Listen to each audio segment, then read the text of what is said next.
ఈరోజు మనం చాలా రుచిగా ఉండే ఎండు రొయ్యలతో కర్రీ చేసుకుందాం. ఎండు రొయ్యలతో చేసిన ఈ కర్రీకి ఒక సపరేట్ టేస్ట్ ఉంటుంది. ముఖ్యంగా వేడి వేడి అన్నంలో వేసుకొని తింటే సూపర్ అంటే సూపర్. అయితే దీన్ని క్లీన్ చేసుకోవడానికి ఒక సపరేట్ మెథడ్ ఉంటుంది అండ్ చాలా జాగ్రత్తగా చేసుకోవాలి. లేకపోతే మొత్తము స్మెల్లీగా ఉంటుంది అండ్ అలానే ఇసుకలా ఉంటుంది.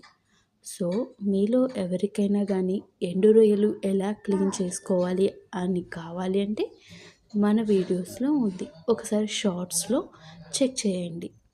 ఓకే, అది క్లీన్ చేసిన తర్వాత కూడా మీకు ఇంకా స్మెల్ వస్తుంది అన్న ఫీలింగ్ ఉంటే దానిలో కొంచెం నిమ్మరసం అండ్ పసుపు వేసి లాస్ట్లో ఒక 10 మినిట్స్ అట్లా మ్యారినేట్ చేసి పెట్టి ఆ 10 మినిట్స్ అయిపోయిన తర్వాత ఒకసారి వాష్ చేసుకోండి.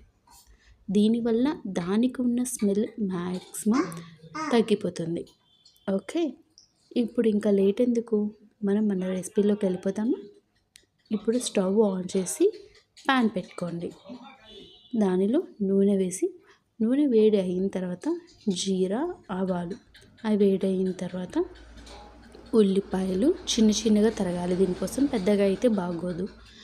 చిన్నగా తరిగిన ఉల్లిపాయలు అండ్ పచ్చిమిర్చి వేసి అవి మగ్గిన తర్వాత టమాటా కూడా వేయండి. టమాటా, పచ్చిమిర్చి, ఆనియన్స్ అంతా మగ్గి ఆయిల్ సపరేట్ అయ్యేంత వరకు మగ్గించాలి.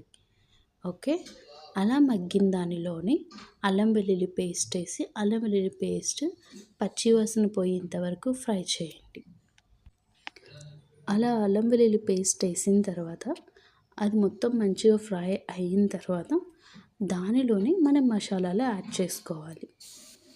పసుపు, కారం అండ్ మీ దగ్గర ఏదైనా గరం మసాలా ఉంటే అవి వేసుకోండి. ఓకే, అండ్ దీనిలో ఏంటి అంటే మనం ఇప్పుడే సాల్ట్ వేయకూడదు. ఎందుకంటే ఆల్రెడీ రొయ్యలో కొంచెం సాల్ట్ ఉంటుంది ఎంతో కొంత. సో మనం ఇప్పుడే వేసేసామనుకోండి అది ఎక్కువైపోతుంది. సో మనం లాస్ట్కి చూసుకొని వేసుకోవాలి. ఓకే, ఇప్పుడు పసుపు, కారం కూడా వేసి మీ దగ్గర ఏమైనా స్పైసెస్ ఉంటే అవి కూడా వేసుకొని అవి కూడా మంచిగా ఆయిల్లో రోస్ట్ అయ్యేలాగా చూసుకోండి. ఇప్పుడు ఎప్పుడైతే దీని నుంచి ఆయిల్ సపరేట్ అవుతుందో అప్పుడు మనం దీనిలో వాటర్ పోసుకోవాలి. చాలామంది ఏంటంటే ముందుగానే దీనిలో రొయ్యలు వేసేస్తారు. రొయ్యలు వేసి అది కూడా మంచిగా ఆయిల్లో మగ్గిన తర్వాత వాటర్ వేస్తారు. అట్లా కూడా చేయొచ్చు. బట్ అట్లా చేస్తే ఏమవుతుందంటే రొయ్య అన్నది గట్టిగా అవుతుందన్నమాట. సో మీకు అలా కావాలనుకున్న ఆ మెథడ్ కూడా ఫాలో అవ్వచ్చు. నేను ఏంటంటే నాకు రొయ్య గట్టిగా కాకుండా మెత్తగా కావాలి, ఎందుకంటే పిల్లలు ఉన్నారు కదా, అందుకని చెప్పి వాళ్ళకి ఈజీగా తినడానికి ఉండాలి అని చెప్పి నేను అలా చేయలేదు. మీకు కావాలనుకుంటే అట్లా కూడా చేయండి.